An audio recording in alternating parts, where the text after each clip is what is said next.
You are listening to Meet the Thriller Author, the podcast where I interview writers of mysteries, thrillers, and suspense books. I am your host, Alan Peterson, and this is episode number 50. Wow, episode number 50. Time flies. I started this podcast in June of 2015. I'm recording this in late May of 2017, so the 2-year anniversary is just right around the corner. The time flies. I've had a lot of fun doing this podcast, met a lot of great writers, great people, learned a ton, and so I hope that you have enjoyed it as well. There'd be no podcast without the listeners, without you guys listening to this and downloading it, so thank you very much. I appreciate you listening and subscribing to the podcast. And so for episode number 50, I have a very special guest. I'm really excited to have her for this episode. It's New York Times and USA Today bestselling author of thrillers with a supernatural edge, J.F. Penn. She's Oxford educated, British born, and has traveled the world in her study of religion and psychology. And she brings these obsessions as well as a love for thrillers and an interest in the supernatural to her writing. Her fast-paced arcane thrillers weave together historical artifacts, global locations. She's got a kick-ass protagonist and a hint of the supernatural to her novels. And she writes a couple other series as well. So we've talked to her about her work, her books, the research that she does is fascinating, and a lot more. So please join me here for episode number 50 of Meet the Thriller Author. So I want to thank you so much for agreeing to be on it. I really appreciate it. I'm excited to talk to you. Can you tell us a little bit about your background for our listeners, please?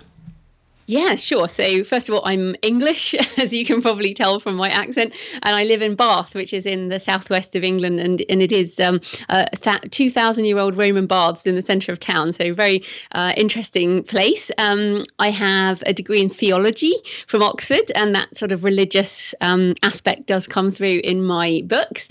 I love walking and reading and travelling, and I travel a lot, and that also comes through into my thrillers, and I'm a cat person. And I like a nice gin and tonic. So there you go. That's a few things. All good stuff. Yeah. Cats and gin and tonic. Can't go wrong with that. Very relaxing. Yeah, it's very relaxing. Yeah, I can just see the cat on your lap as you're having a gin and tonic. Exactly. I should say also I am a full-time writer now, but I spent 13 years implementing accounts payable into large corporates. So I was a cubicle slave, in the corporate world. If people are wondering what I did before, I was a bit more creative with my life. That's an interesting coincidence. I used to be IT support for the accounts payable department for a big corporation in the States. There you go. Wow, small world. So I know how exciting that was. Oh yeah. I was probably phoning you all the time. Yes, exactly. So can you tell us a little bit about your books? You have several series out, including I think the arcane thrillers are probably your best known thrillers. Can you tell us a little bit about those books? Yeah, sure. So, the Arcane series has 9 books now. And I kind of see they're sort of Dan Brown meets Lara Croft, the religious thriller with an edge of the supernatural and sort of adventure around the world, stopping global conspiracies and, always lots of thrilling stuff, but also a good dose of history and interesting religious stuff and myth. And I love all that. So that's cool. And then I have the London psychic crime thrillers, which I sort of describe as Stephen King meets Tess Gerritsen. So they have a British detective, but a supernatural edge, and she works with a psychic researcher at the British Museum. So that's set in London, obviously, because London's in the title, but Arcane is set all around the world. And then I have a couple of standalones. So Risen Gods is set in New Zealand with the ancient gods rising as the earthquakes shake the land, and very much based in living in New Zealand and what actually happens there. So those are my main series, and I'm working on something else now, but you know how it goes. You start writing and you get more and more ideas. What's your latest book that you have out now? Well, my very, very latest book was actually co-written with 3 other authors. We got on the train in Chicago and took the Amtrak down to New Orleans. And the 4 of us wrote a book called American Demon Hunters Sacrifice. Oh, wow. It's totally fun. It's just a dark fantasy thriller where basically, and it's set on the train. So the book opens with the characters get on the train, and then the book ends when the train arrives in New Orleans, with a lot of a lot of bad things happen along the way, and the four characters meet and have to sort of stop the demons destroying America. So that's kind of the latest. That's the latest book. But that I didn't entirely write that one. Obviously, that was co-written. So my latest Arcane book is End of Days, which is based around the various snake mythologies in history and religion. The serpent in the pit of Revelation, and the serpent in Eden, and the demon Lilith. And when an ancient sarcophagus is found in the deepest part of the ocean, there's a hunt for the 7 seals of Revelation that can open it. And Morgan and Jake from the Arcane Agency must stop the apocalypse before the blood moon rises over Jerusalem. Very exciting stuff. All my stuff is a little bit, dark fantasy, end of the world type stuff, but good triumphs. That's kind of my important thing. Yeah, that sounds like a lot of fun. So you had mentioned that you studied theology, so that must really come in handy then when you're writing your thrillers. I mean, it is really interesting because I am fascinated by the supernatural, and I when people say, "Oh, what are the themes of your books?" and I think at the end of the day, it comes down to the question of good versus evil, which I see Stephen King tackling a lot, and the fact that there's good versus evil in the world, and bad things happen, but hopefully good people stop them, and that sort of. There is something more than the things that we see. So, I mean, it's not like I've fought demons on a train or, stopped the snake of Revelation destroying the world. But it's so fascinating when we take mythology and, religious sort of texts. And what I tend to do is, in the Arcane books, at the beginning of most of my books, there's a quote from the Bible or from some kind of scripture. And then I take that and turn that into a story. So the books are sort of 95% based on truth and real places. Like in End of Days, there's a cistern under the Western Wall between the Dome of the Rock, the Muslim side, and the Western Wall, the Jewish side.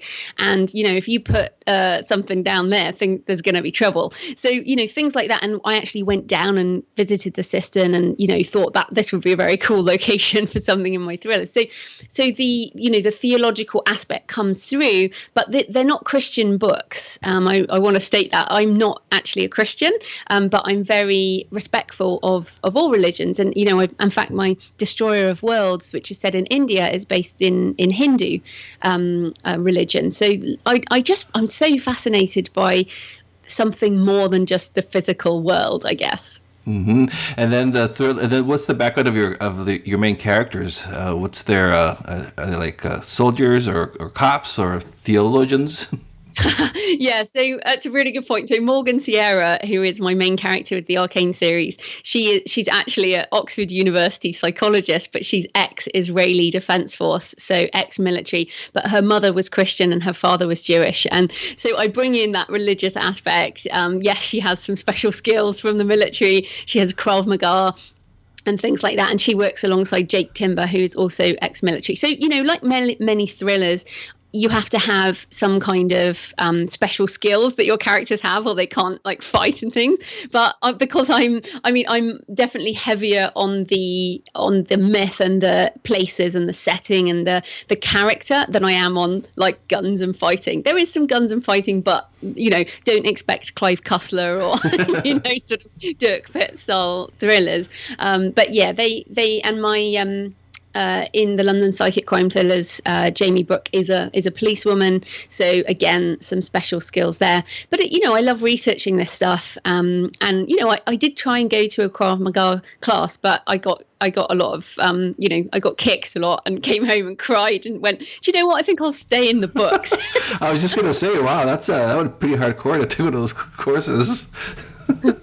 Yeah, I have noticed that, and I was just when I was looking at your prepare for the interview, I was looking at your website, and you had an article of when you were visiting Israel, and I remember seeing also a video where you were like at a firing range testing different weapons. Yeah. So you put in a lot of research into this. Now you took that class of where you got kicked all over the place. Oh, well, I think part of this is 10 years ago, I looked at my life when I was in accounts payable and I was so miserable. I had a great job and everything according to society, but I was really miserable. And I thought, what do I want to really do with my life? And I really love reading and I like writing and I like being on my own a lot, but I also love to travel and learn new things. So like being a writer is a fantastic job and living and life for me because I basically go around doing things and then writing books that are set in those places or bringing those things into my stories. So yeah, it is really cool. And that shooting range was in Budapest. I've got a book called One Day in Budapest, which is based around the rise of the right wing in Hungary, which is true. It's kind of awful.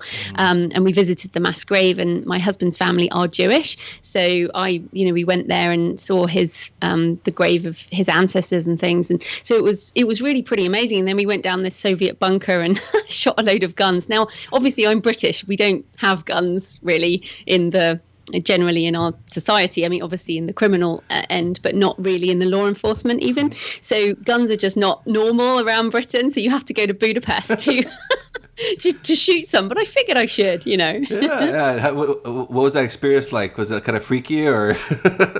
Oh, no, I mean, I enjoyed it for many reasons. Like I enjoyed it because I think it's good to understand how these things work and to have a healthy respect. And, and around the gun, obviously guns are a difficult topic, but, I think handling guns with respect. And as a thriller writer, I think it's very hard to avoid guns. I mean, it's something that is pretty fundamental in a thriller to have some kind of fighting at some point, and it would be disingenuous not to have any weapons.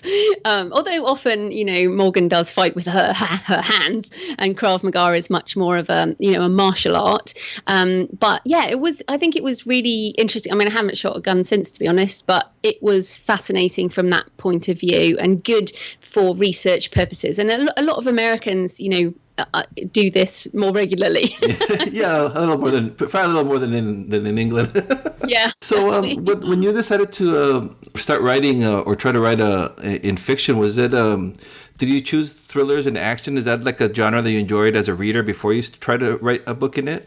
Yeah, and I think that's so important. I don't know how you could write a book in a genre you don't love because, if you want to do this for a living, you have to write a lot of books, and so you have to really enjoy it. But yeah, when I used to work that day job, and you'll know this, I would be there at my desk, and then I would just be hanging out for a break. And when I went on break, I would be reading, and I would always be reading thrillers. And for me, it was escapism from my day job, my miserable day job, and then I'd spend my lunch hour in a thriller somewhere else in the world. And so when I write now, obviously from a selfish reason, I write for me because I look at all the cool places I get to travel to, but then I also am writing that book for the me who was in that trapped in that job, and for any readers who are want to escape their life just for a few hours.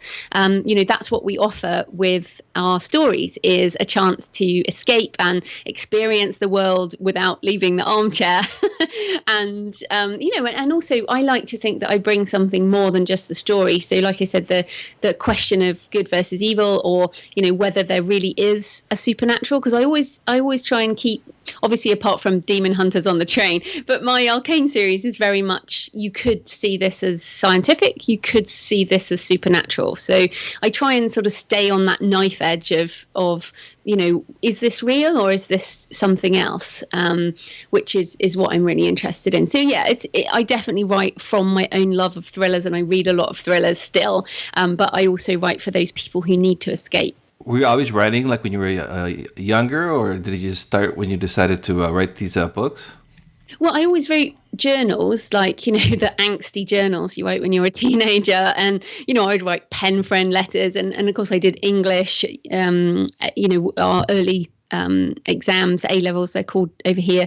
And then, I always read, but I never thought that I could be a writer really until the world changed with the advent of the Kindle, sort of 10 years ago now, amazingly. We talk now, so 2007, 2008, as the ebook kind of revolution started, I really saw that could really revolutionize what being a writer could be, and that it made it possible to make a living as a writer. And that's kind of when I made that decision. And also, I guess the other thing, I should be thankful for Dan Brown, because before Dan Brown, my favorite book was really Umberto Eco's The Name of the Rose. And actually, that book I read it again recently, and it's really hard. Like, it's a hard book to read. Like, the film is awesome, but the book it's not that fun to read, And then Dan Brown took that kind of religious thriller genre and kind of, revolutionized it in the Da Vinci Code. And then, of course, Steve Berry, James Rollins, and a whole load more authors sprung up in his wake. And I see myself as part of that group who've sort of, if you can write a story about things that you're really interested in and that you're curious about, then there will be readers who are curious about the same stuff you are. No, that's a good point. Yeah, because it's not like we're alone, so if you're interested in it, somebody else is going to be interested in it too. Never thought about it that way. Yeah, exactly. And what's lovely about the international markets now and being, on Kindle and Kobo and iBooks and all these places, is that even if in your country there aren't people who like that stuff, there are probably people in the world who like that stuff. So you can actually, reach readers all over the world, which is super exciting. And as a reader, you can read books by authors from all around the world, which is also cool. That is really cool. Yeah, like I've read books from British authors, about I really didn't know anything about the British, police or anything like that until I started reading indie books about British cops, so it's kind of, I would have never, before that, nobody was really writing those. So you really it's really cool to see that happening in the last 5, 6, 10 years.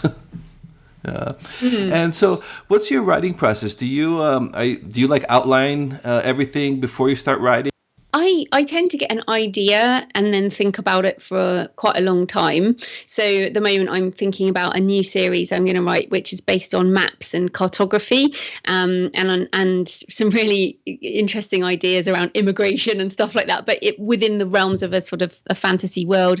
If people have read Laini Taylor, who wrote Daughter of Smoke and Bone, and she's amazing, and I kind of want to write something that flips between two different worlds. So I'm thinking about this, and I have the idea, and I've started to think about some of the characters, but I don't.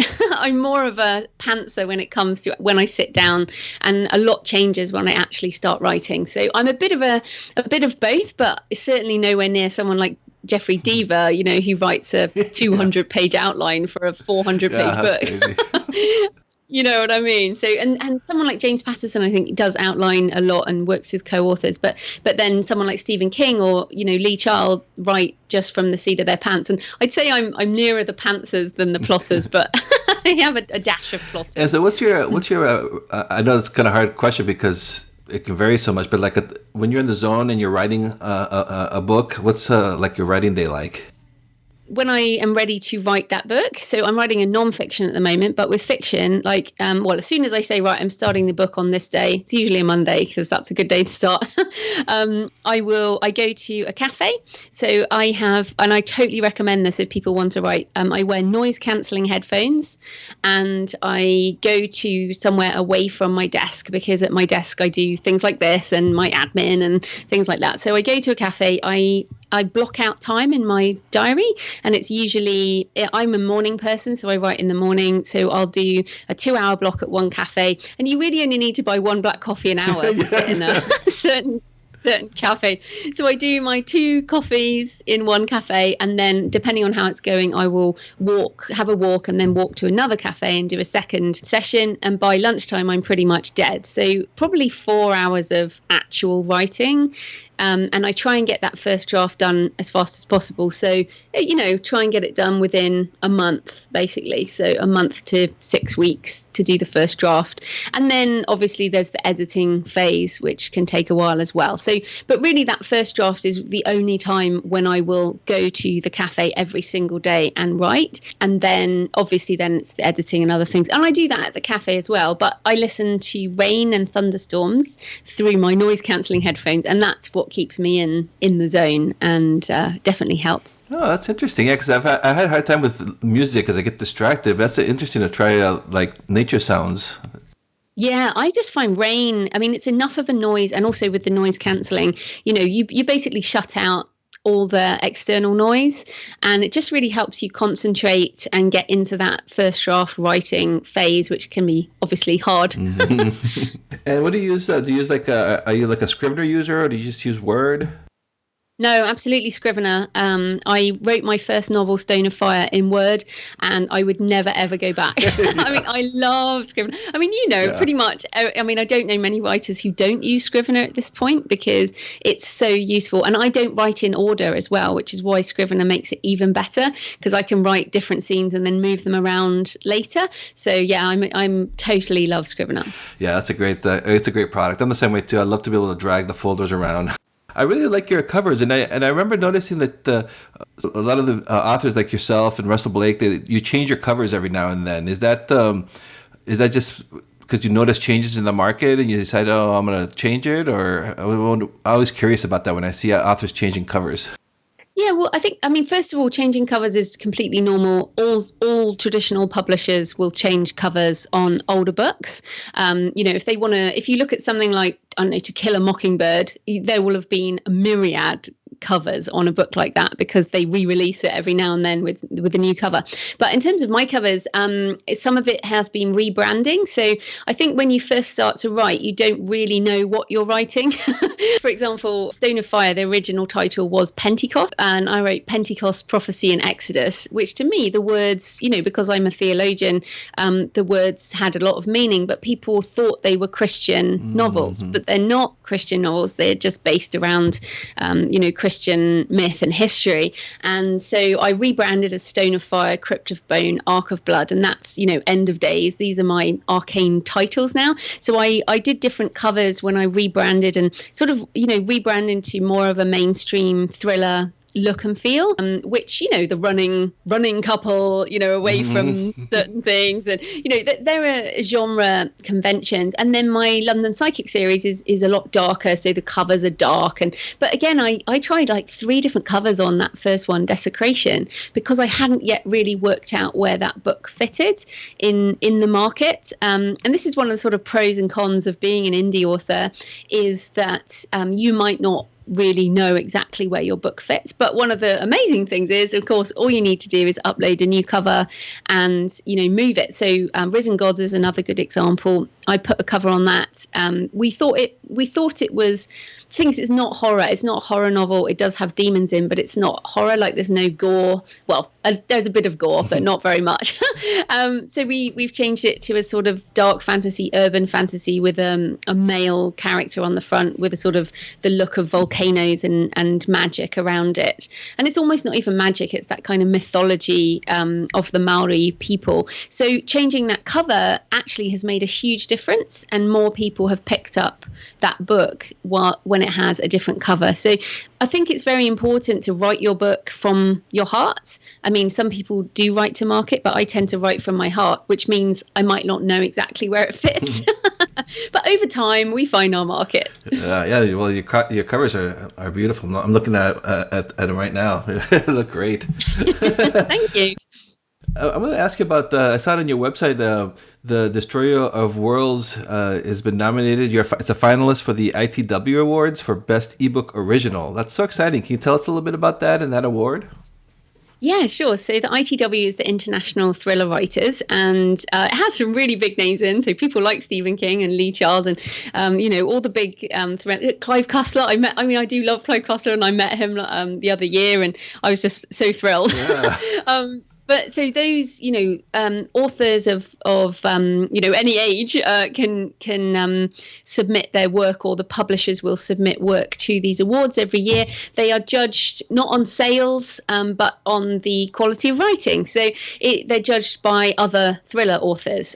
So yes, I'm a finalist in the final 5 for Destroyer of Worlds, which is set in India, and is it's a fun ride, a fun romp through India and Hindu myth.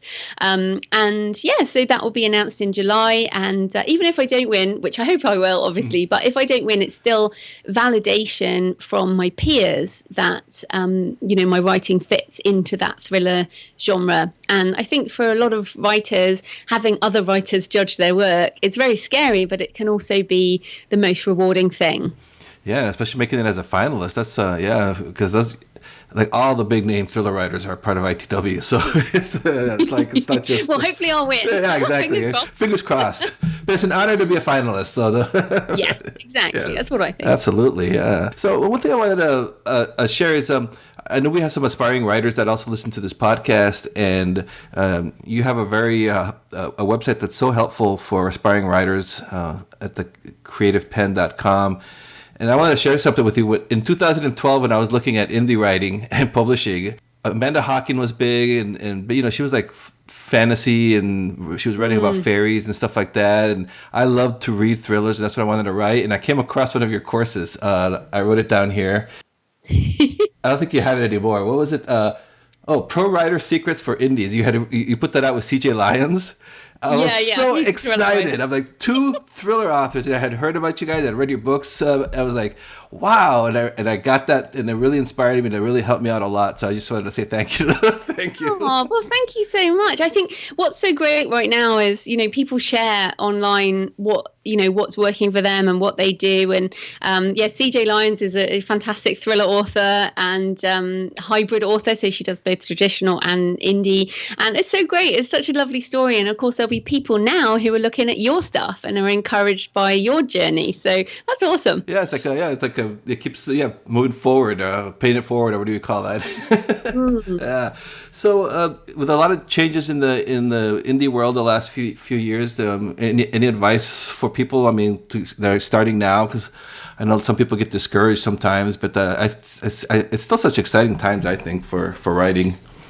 Yeah. So, what I would say is, I think some people feel like, the peak is past or something. But when people say ebook sales are dropping, they're not measuring ebooks without ISBNs. So all the traditional industry reports only report on ISBNs.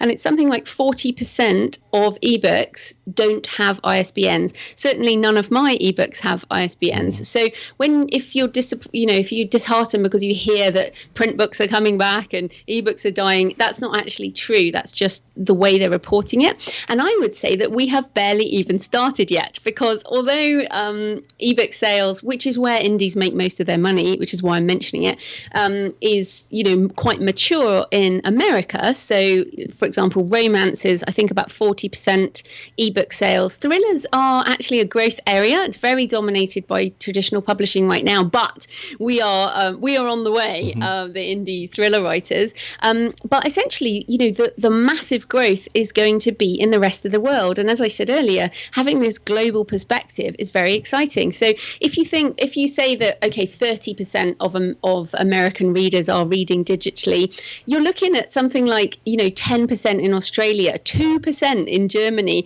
0.001% in India, where, there are 3 times as many English readers in India than there are in England. So, stuff like that in China and so many places that haven't even started with the digital journey yet. And there are people there who could be reading your book in English. So when I get excited about where our lives as authors are going, I'm just so excited about what's coming next. I feel like we're still in the toddling days of this digital movement and this sort of maker movement. And there's a lot of people now making stuff and small batch beer and all kinds of things. And we're part of that movement. We're part of this global shift of people wanting to make things and buy from creators. So there's a shift in both the creation side and the consumption side. We live at such an exciting time. And I would say to people listening, write what you love, like write what you think is missing. I really loved Frank Peretti when I was growing up. If people don't know him, he writes sort of books with demons in. And I was like, why aren't there more books like this? So now I write, some of my books are like that. Not all my books have demons, by the way. I just thought I'd mention. But in terms of, the future, write what you love and what you think is missing, and then look at your publishing options. But it's an amazing world right now, and there are readers all over the world who are looking for what you love. So be honest, be authentic, write what you love, and see what happens. Yeah, that's great advice. No need to get discouraged. I think it's still a very exciting times. I agree with you 100%. Yeah. And I guess I should just say that, I do have a lot of help at thecreativepenn.com, Penn with a double N, and I also have a podcast. So if people want to check out the podcast, just look for The Creative Penn with a double N podcast on your whatever device you like listening on. Yeah, absolutely. That's like a go-to site to learn for aspiring writers, and absolutely. So what are you working on now? What's your current work in progress? Well, two things mainly. One is this new series around maps and cartography, but I think when you're thinking about a new series, you do have to think about more than one book.